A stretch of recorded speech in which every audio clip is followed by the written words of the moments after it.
Law of attraction is working. Law of attraction. Blessed, consistent, always present. Law of attraction. Responding to this that you have become. So that begs the question, what are you doing in relationship to it? Here's this swirling, massing vortex of coming together. Can't you feel it?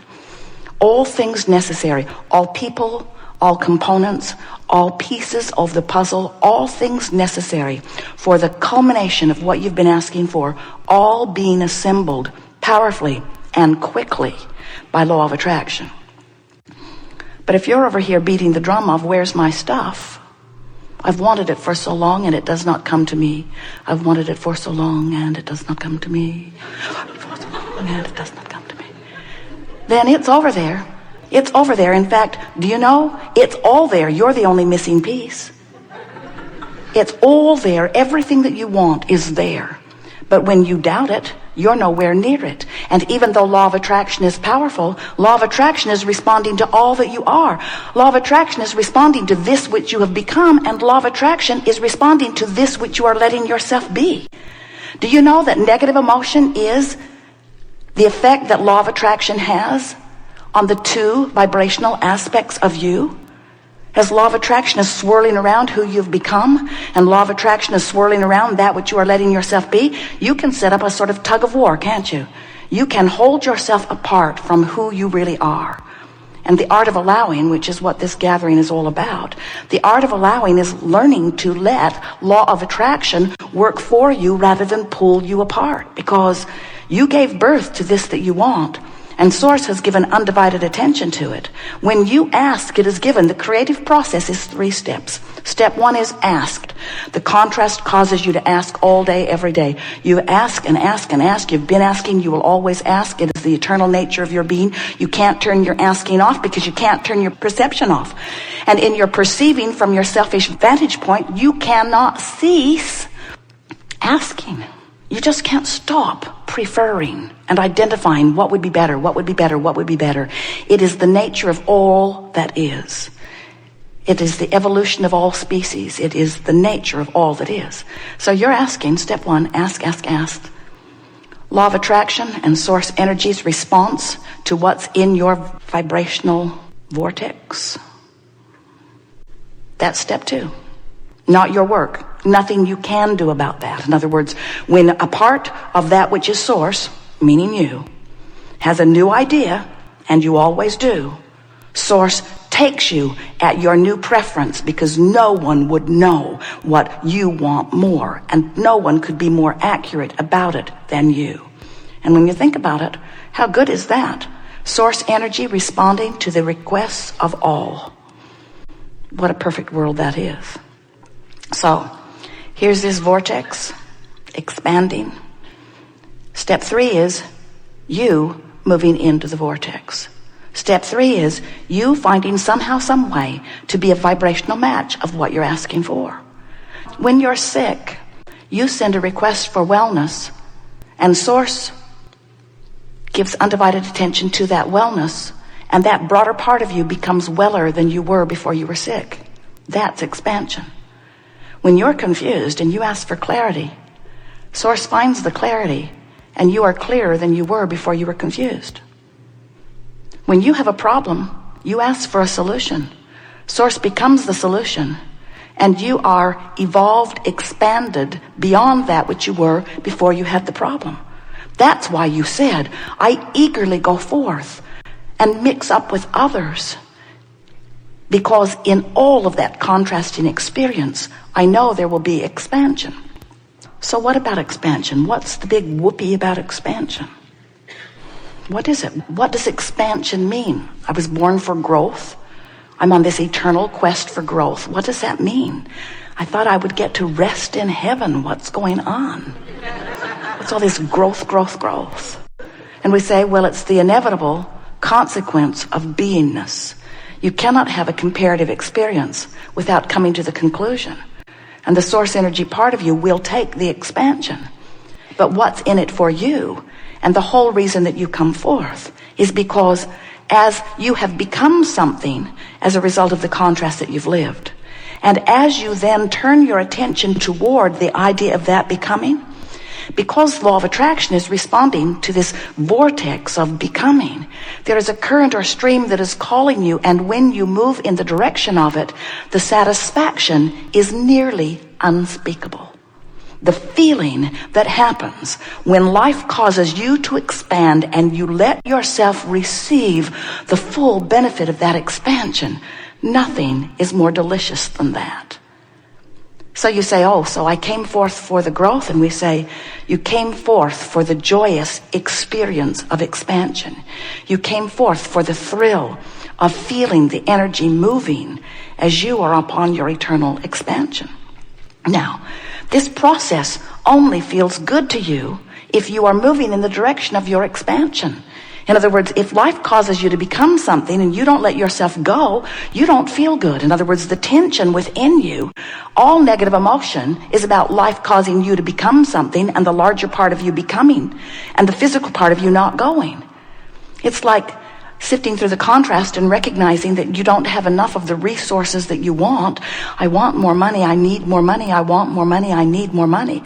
And when you ask, you launch rockets of desire, one after another, one after another. There's a veritable fortune spinning for you, becoming for you.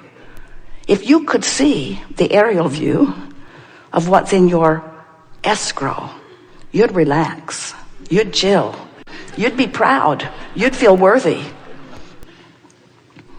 But as you beat the drum of, it isn't here, I don't know where it is, I don't know what to do, I can't find it, I'm really afraid, I don't know what to do, it's not fair, that guy's got some, I don't, that guy's got a lot, I don't, that guy.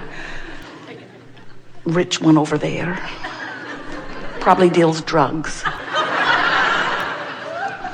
As you continue to explore the contrast that now, after the asking, that same contrast defies the allowing.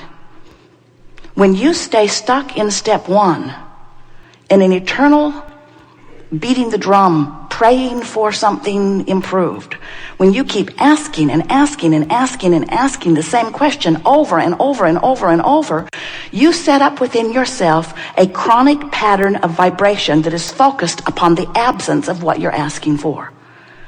Don't you feel that? Can't you feel that when you're fixated on the problem, the solution cannot appear to you? Now, it's so interesting because fixating on the problem did create the solution. You just can't find it as long as you're fixated on the problem. So somewhere between the asking step and the allowing step, you got to chill out. And the only way we know of to get you to do that is by acknowledging that it's already done. It's already done. I've asked. It's been answered. Now what can I do to put myself in the vibrational proximity of allowing it?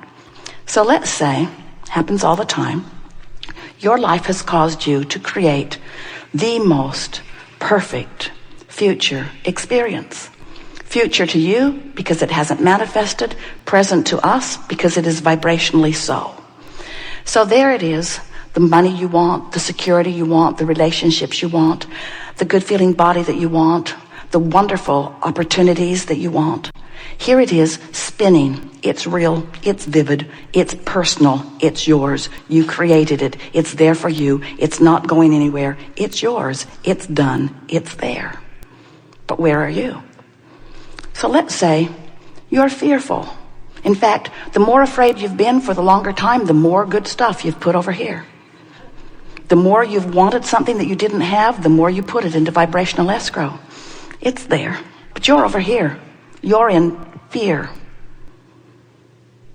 You're far vibrationally from it. In fact, you're so far from it on a regular basis, and you hold yourself there almost seemingly deliberately because you keep talking about where you are. You keep talking about how bad it is. You join the online chat groups. You have those private conversations with your friends. And so you hold yourself far vibrationally apart from what's over there. So even though law of attraction's doing what it always does, your inner being, source, all that you have been requesting is in the process of coming together, and it's ready for you, but you can't see it. You're blind to it. It's just like the radio signals that are out there, but until you tune your receiver to it, you don't receive the signal. And you say, well, that music isn't out there. Then we say, you're just not tuned to it. It's out there. It's out there. It's there, and it's ready for you. You've just got to tune yourself now. Step 3, tune yourself now. Step 3, tune yourself now to what you've been asking for. So now you hear us, and you can hear the call of source. It's calling you. It's calling you. Doesn't sound like sunshine, lollipops, and roses, though, does it? Because you're so far away from it. So let's say that you find yourself in a place of frustration. Frustration is closer to the proximity of what you've been asking for, much closer than fear. Even in frustration, some evidence of what you've been asking for can show itself to you. You'll see it, you'll mock it. You'll see it, you'll make fun of it. You'll see it, you'll talk yourself out of it. But now, some of it's starting to show itself to you. And if you can hang in there for a little while and not slip back into anger and revenge and fear, if you can hang around in the vicinity of frustration for a while, pretty soon you'll get a little ray of hope. And when you feel a little hopeful, you'll have contact with part of the pieces that are in your vibrational escrow. Those little bursts of enthusiasm will give you a little more insight. And if you could hang around in hope just for a little while, there would be enough evidence from what's culminating in your escrow that you would then begin to believe. And somewhere between hoping and believing, you get in the vortex. And once you get in there, the universe will show you evidence after evidence after evidence after evidence of your ability to have or be or do anything that you're wanting. There are no limitations for you. You've got to tune yourself into what you are asking for. And the best way we can think of to describe that to you is you have to begin telling the story of what's in the vortex instead of the story of how you put it there. You've got to stop telling the stories of the struggle or the unfairness or the injustice. And some of those stories, we hear you. They're funny stories. They're entertaining. And we know, we watch you. Sometimes you're having a conversation with someone and they'll be telling a story about something. It will trigger something within you about it because the story sort of sounds the same. It was about the same sort of thing. But what you got to start doing, you got to start asking yourself, what is the vibrational essence of this story that I'm telling? Is this story a story that describes my invincibility or my fallibility? Is this a story that amplifies my abundance or my lack of it? Is this a story that amplifies my efficiency or my inefficiency, my clarity or my confusion? What's this story that I'm telling? What's the essence of this story? Why am I telling this story? And we want you to know, friends, the reason that you are usually telling the story that you're telling is because you're not paying attention to how you feel while you're telling the story. And you're telling the story for intellectual content rather than from vibrational content. When you start telling the story that you're telling because of its vibrational content, when you say and really mean, oh, Abraham, I hear you. I know that there's a veritable fortune of relationships and all delicious things in my escrow, and the stories I tell from this point forward are one reason only. I'm going to tell the stories that line me up with that. I'm going to tell the stories that line me up with that. I'm going to tell the stories that line me up with that. And the stories you've been telling line you up with reality. They line you up with humorous content. They line you up with people that you can relate to. They line you up with things that you're dredging up from the past. They line you up with all kinds of things. But nothing matters than that you line up with who you really are, because if you tell a story that takes you in the opposite direction of who you really are, you pull yourself apart. And that's what negative emotion is. Whether you call it doubt, whether you call it fear, whether you call it anger, whether you call it frustration, it doesn't matter if it's loneliness. It does not matter what the negative emotion is. every single time it means. In the moment of it, you're telling a story that is keeping you away from who you really are. You see, we're not giving this to you because we think it is so important that you have all those things, or that you buy all those homes, or that you have all those relationships. We think it's nice if you get to do the things you want to do. But we're not telling you this because we think it is so important that all of those manifestations take place.